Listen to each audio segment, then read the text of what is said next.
شوق اور جستجو بھی یوں نظر آتی ہے کہ پتہ چلے کہ اسم اعظم کون سا ہے اور کیا ہے، اس کا وظیفہ کریں.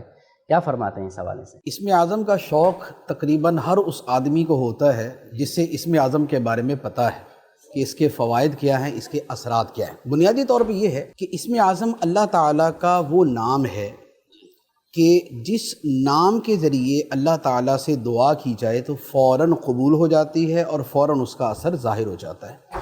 جیسے کوئی بیمار ہے تو اسم اعظم کے ساتھ اگر یہ دعا کی کہ اے اللہ تیرے اس نام کا صدقہ اس بندے کو شفا عطا فرما دے، تو اسے بہت جلد شفا مل جائے گی.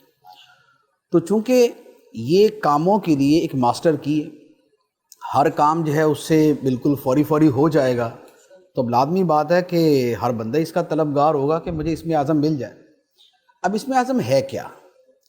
دیکھیں، اس کے حوالے سے علماء کرام کے بہت سے اقوال ہیں. اولیاء کرام میں بھی اس حوالے سے بہت سارے اقوال موجود ہیں. سب سے پہلی بات تو یہ ہے کہ احادیث مبارکہ میں صراحت کے ساتھ ایسے بہت سے اسماء مبارکہ کے بارے میں فرمایا گیا ہے کہ یہ اسم اعظم ہے. جیسے یا حی یا قیوم، اس کے حوالے سے یہ فرمایا گیا کہ یہ اسم اعظم ہے. اب یا حی یا قیوم برحمتک استغیث یہ ہو گیا. اسی طریقے سے یا ارحم الراحمین یا ارحم الراحمین یا ارحم الراحمین 3 مرتبہ پڑھنا. یہ 3 مرتبہ پڑھ کر اگر دعا مانگی جائے تو دعا قبول ہو جاتی ہے. اسی طریقے سے یا بدیع السماوات والارض، یا بدیع السماوات والارض، یہ بھی اسم اعظم کے طور پہ حدیث مبارک میں موجود ہے. ماشاءاللہ. اور اسی طریقے سے قرآن پاک کی آیت مبارکہ ہے وَإِلَٰهُكُمْ إِلَٰهٌ وَاحِدٌ لَا إِلَٰهَ إِلَّا هُوَ الرَّحْمَٰنُ الرَّحِيمُ، یہ بھی اسم اعظم کے طور پہ روایات کے اندر موجود ہے.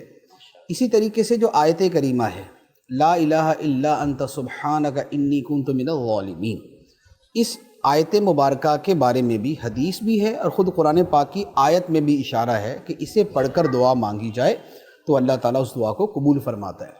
تو یوں اس طریقے سے شاید 17 18 19 کے قریب روایات ہیں کہ جن میں مختلف اسم اعظم بیان کیے گئے.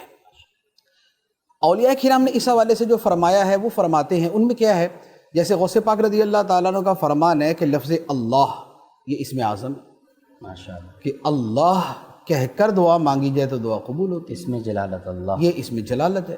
اس کے علاوہ اور پھر اولیاء کرام نے مزید بھی بیان کیے. جیسے ابھی کچھ عرصہ پہلے میں ابھی ایک قریب زمانے کے ولی کے حالات پڑھ رہا تھا، تو ان کا فرمان یہ تھا کہ یا ودود، یا ودود، یا ودود یہ اسم اعظم ہے.